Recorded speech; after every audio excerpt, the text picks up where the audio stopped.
Hello everyone, welcome to another episode of Alex's Artwork. And in this episode of Alex's Artwork, we are going to go over my artwork, the Gill type history poster.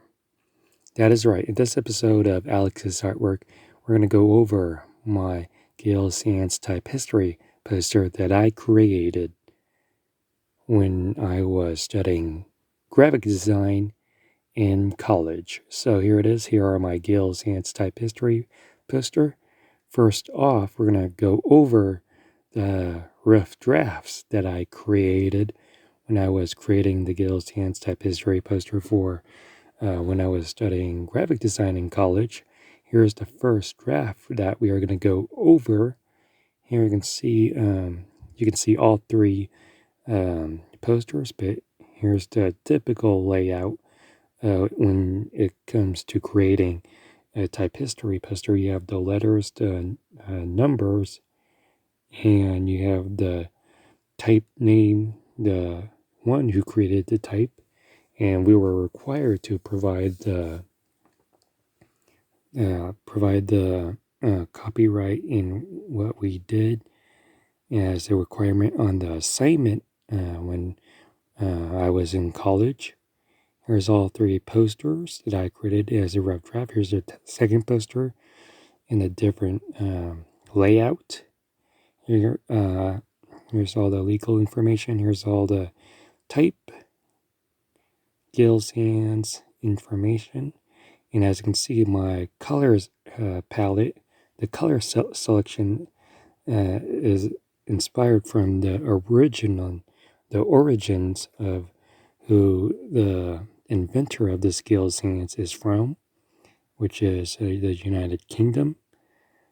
Here's the third poster. And you can see all the typical information in the third poster.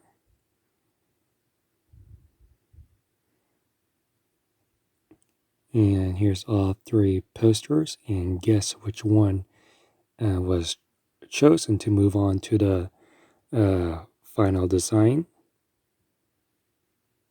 Give you a second there.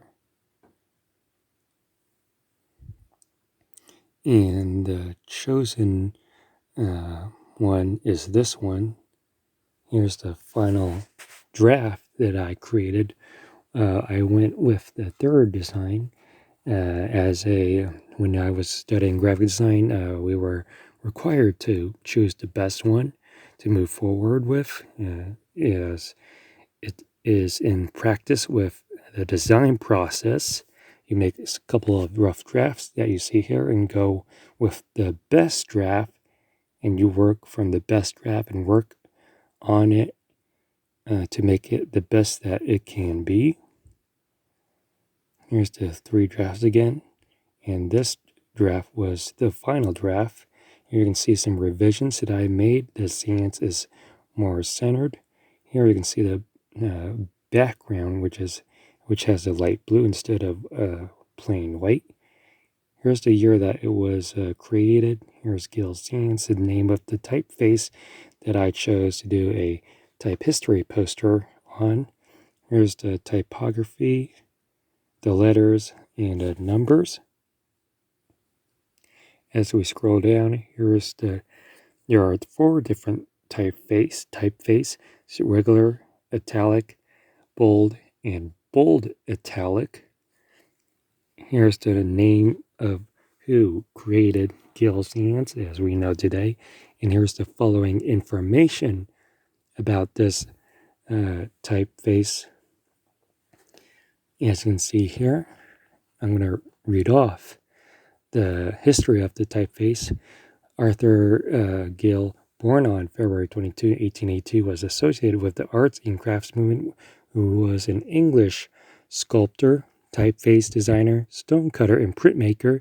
He was named Royal Designer for the industry, which for a designer is considered as the highest British award by the Royal Society of Arts. This would guide him to become the founder of the faculty Royal Designer for Industries, in which he helped establish. He has accomplished amazing things giving back to the design community.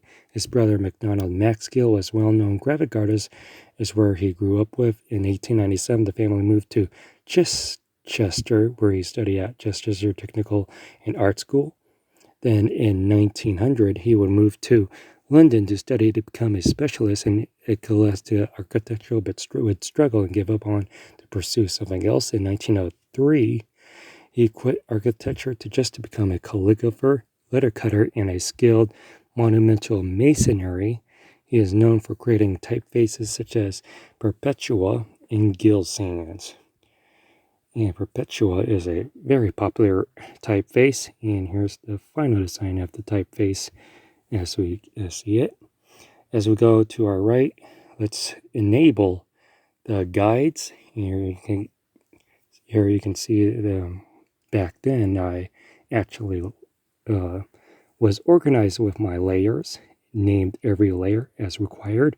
Here are the guides that you can see to get a better understanding of the layout of what I created.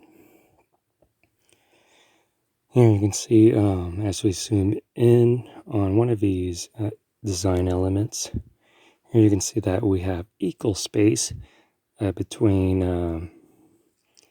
the space from the edge, and you want to make a consistent spacing between all your design elements. Here, let's disable the guides, and here you can see on your right, here are the companies that use this type of typeface, Gill Sans. And yeah, so that is the history of Gill Sans type history poster. Hope you got an inspiration from this. If you like this video, please give this video a huge thumbs up. Comment in the comment section below what you think about this poster. Make sure you subscribe to my YouTube channel. Be sure to check out my other YouTube content that is on this channel. And thank you for watching Alex's artwork, and I'll see you on the next one.